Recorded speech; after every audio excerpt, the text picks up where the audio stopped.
Vitamin D. ఇది essential fat soluble వైటమిన్గా చెప్తారు. ఇది 2 ఫామ్స్లో మనకి అవైలబుల్గా ఉంటుంది. వైటమిన్ D2 అంటే ఎర్గో కాల్సిఫెరాల్. ఇది ప్లాంట్ బేస్డ్ ప్రోడక్ట్స్ నుంచి మనకి అవైలబిలిటీ ఉంటుంది. అంటే సీరియల్స్, మష్రూమ్స్, కొన్ని ఫార్టిఫైడ్ ఫుడ్స్ నుంచి మనకి తీసుకోవడానికి పాసిబిలిటీ ఉంటుంది. అండ్ రెండోది D3. ఇది కొలికాల్సిఫెరాల్ అంటాం.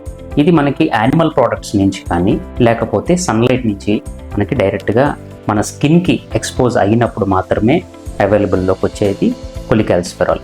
సో ఇది స్కిన్కి ఎప్పుడైతే డైరెక్ట్గా ఎక్స్పోజ్ అవుతామో అది కూడా బిట్వీన్ 10 AM to 3 PM.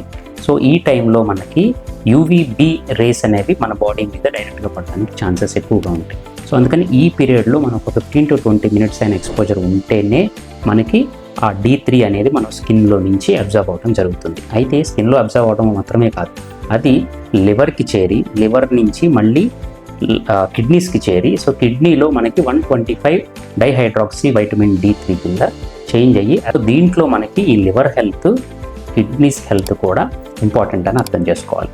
అప్పుడే మనకి వైటమిన్ D3 యొక్క ఏదైతే మనం 40 to 100 రేంజ్ ఏదైతే ఉందో దానికి మనం రీచ్ అవ్వగలుగుతాం.